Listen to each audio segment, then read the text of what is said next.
लिया।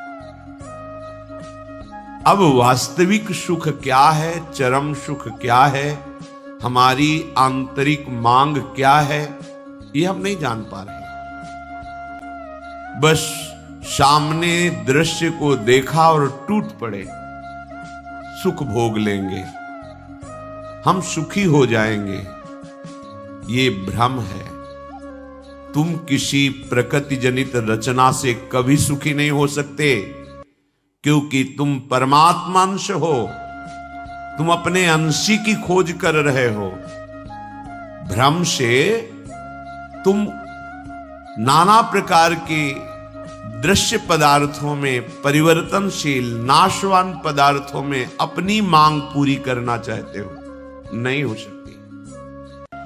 क्यों? क्योंकि तुम चिदानंद अंश हो। तुम्हें चिदानंद सुख चाहिए। ये प्राकृतिक सुख अनेक जन्मों से भोगते चले आए। अगर कहीं इसमें हमारा विश्राम होता तो आज तक हम सुखी हो जाते। भगवत कृपा से संत समागम प्राप्त होता है, पर कैसी मलिनता बुद्धि की है कि संत समागम में जाकर के हम यही जानना चाहते हैं कि वो उपाय बताओ जिससे हमें मांगे हुए भोग प्राप्त हो। भोग भोगने वाला शरीर जो निश्चित नष्ट हो जाएगा, वो नष्ट ना होने पावे। संसार में माना हुआ सुख हमें भरपूर प्राप्त हो। भ्रम मत रखना। अगर संतों की इसमें आस्था होती तो संत काहे को ही बनते।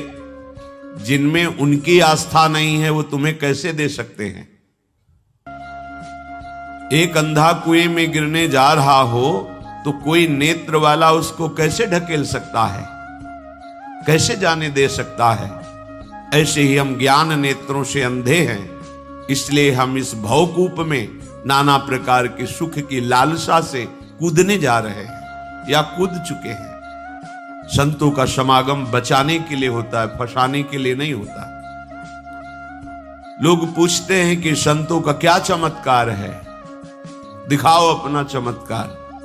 संतों का वास्तविक जो भगवत प्रेमी महात्मा है, उनका स्वाभाविक चमत्कार प्रकट होता है। उनके दर्शन से, उनके संभाषण से, उनके सानिध्य से विकारों का नाश और भगवत चरणारविंद की प्रीति, विषयी मन का निर्मल हो जाना, भोगों की तरफ आकर्षित चित्त वृत्ति का भगवदाकार हो जाना, ये संतों का चमत्कार।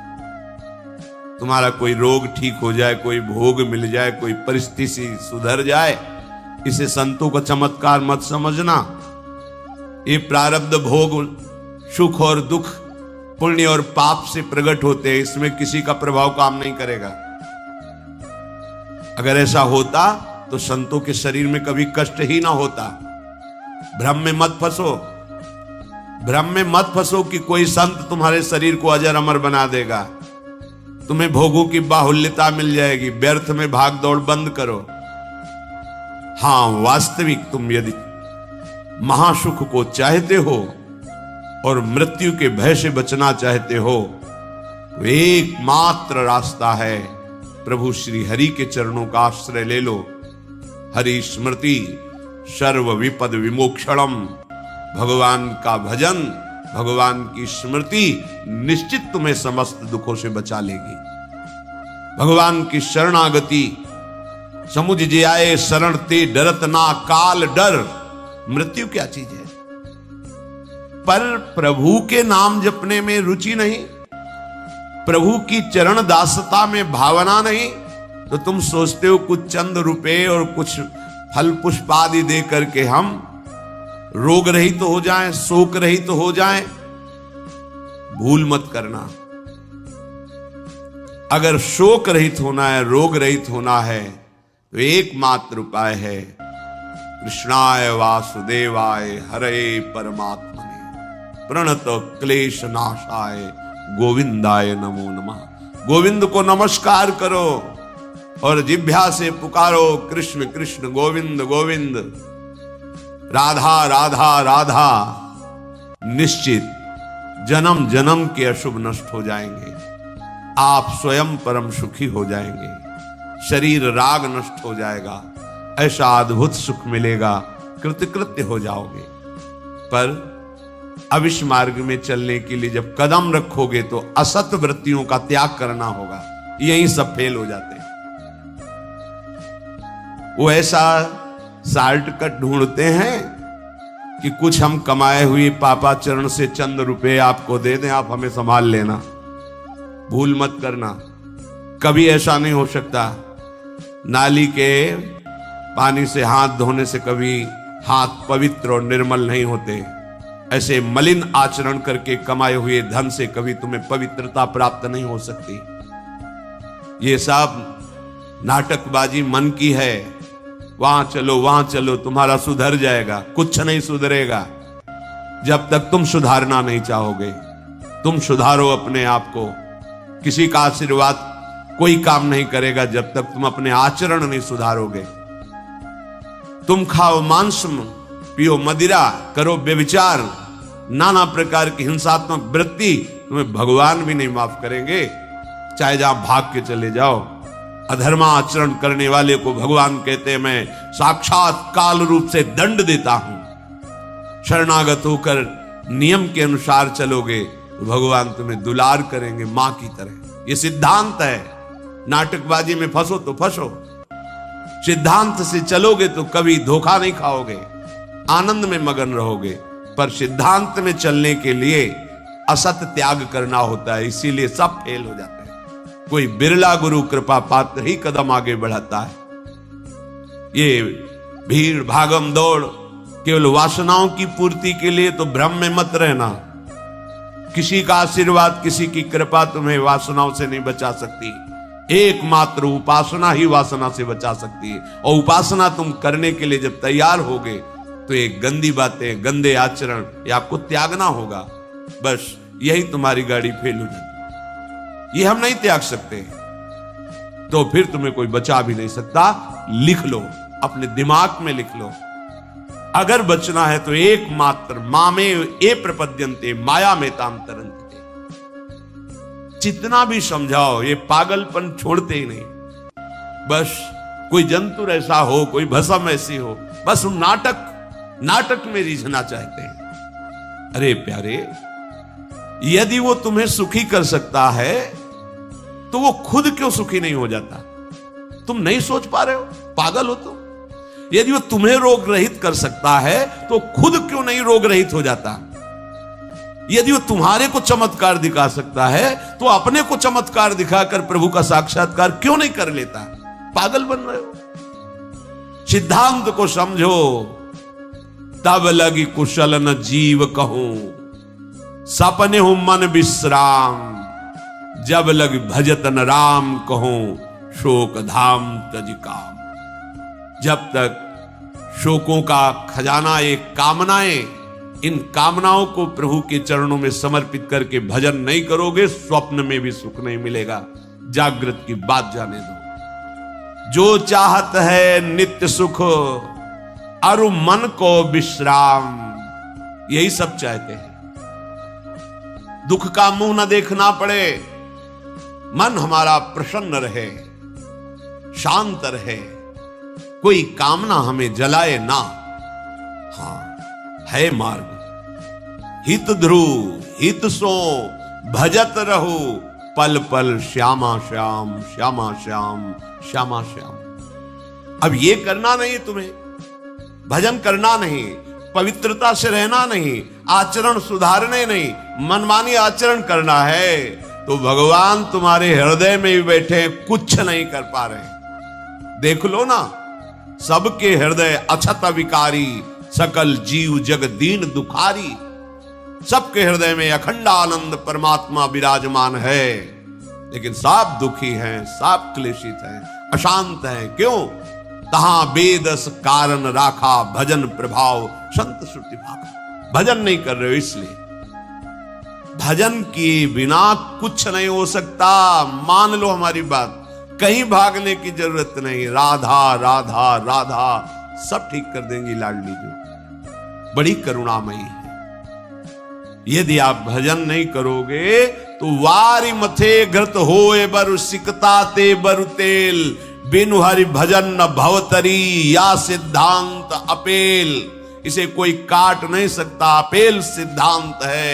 विनिश्चितम बदामि तेन अन्यथा वचांस में, हरि भजन्ति ये नरा भवसागर तरन्ति। पानी को मथ करके बड़ा चमत्कार कर लो, घी निकाल लो, हो सकता है। बालू को पेर करके तेल निकाल सकते, हो सकता है। असंभव को तुम ये संभव कर सकते हो, पर भजन के बिना तुम दुख से निवृत्त नहीं हो सकते। गोस्वामी जी का ये अटल विश्वास, महापुरुषों का अटल विश्वास, शास्त्र का अटल आदेश, बिना भजन किए तुम्हारे अशुभ कर्म नष्ट नहीं होंगे। और अशुभ कर्म नष्ट हुए बिना तुम सुखी नहीं हो सकते। सिद्धांत से चलोगे तो सुखी हो जाओगे, नहीं भटकते घूमोगे, पूरा जीवन नास्तिकता और अश्रद्धा में उतर जाएगा। सिद्धांत से चलोगे तो कृतकृत्यता का अनुभव होने लगेगा और नाच नाच कर कहोगे, वाह संत समागम का क्या फल होता है, ये मैं पा गया। पायो जी पायो मैंने राम रतन धन पायो। मारा घूम रहा है जीवन, कोई औषधि मिल जाए, कोई भस्म मिल जाए, कोई जंतुर बांध दे, कोई आशीर्वाद दे दे, अरे पागल हो। तुम्हारे कर्म ही तुम्हें दंड देंगे, तुम्हारे कर्म ही तुम्हें सुखी करेंगे। हां, हम कैसे अपने कर्मों को सुधारें, यह है संत समागम। आप अपने द्वारा अपना उद्धार कीजिए, कोई तुम्हारा उद्धार नहीं कर सकता। उद्धार की युक्तियां, उद्धार का मार्ग, उद्धार के सिद्धांत और सहयोग ये संतों से प्राप्त होता है। आशीर्वाद से उद्धार नहीं होता, आशीर्वाद से सुख दुख की निवृत्ति नहीं होती, वो ज्ञान से होती है। उसके लिए आपको भजन करना पड़ेगा, सत्य आचरण में चलना होगा, दुख को सहना होगा, सुख को दबाना होगा, उसमें अभिमान करके फूलना नहीं होगा। तब आप उस महासुख में पहुंचोगे जिसे चरम अवस्था का सुख कहते हैं। संत समागम दुर्लभ इसी बात के लिए है। इसका मतलब ये नहीं छू छा करके तुम्हारे दुखों का नाश हो जाएगा। भाग लो, पूरे ब्रह्मांड में जाओ, अगर कहीं सुखी हो जाना तो बताना हमें आगे। समझना ही नहीं चाहते। भगवान कृपा करके बोल रहे हैं, औरों की तो बात क्या है, अब समझ लो। श्री भगवान कह रहे हैं, इदं तुते गृहतमं प्रवक्ष्याम्यनसूयवे ज्ञानं विज्ञान सहितं यज्ञात्वा मोक्षसे अशुभात्। हे अर्जुन, ये मैं तुम्हें बहुत गुह्य बात कह रहा हूं। क्या होता है जब हृदय की बात कुछ कहने को आती है तो बार बार कहा जाता है कि आप अन्यथा मत सोचना, सत्य सत्य सत्य कह रहा हूं, ये बात तुम केवल समझ लीजिए। मतलब वो विवश होकर अपने हृदय की बात तुम्हें दे रहे हैं, जो छुपाए रखे जीवन भर वो तुम्हें दे रहे हैं। उनकी लीला को देख करके अगर किसी को दोष दृष्टि होती है तो बोले इस गुह्यतमम के सुनने का अधिकारी नहीं। जब हम भगवान को भगवान ना मानकर व्यक्ति मानते हैं तो हमारी दृष्टि वैसे ही दूषित हो जाती है।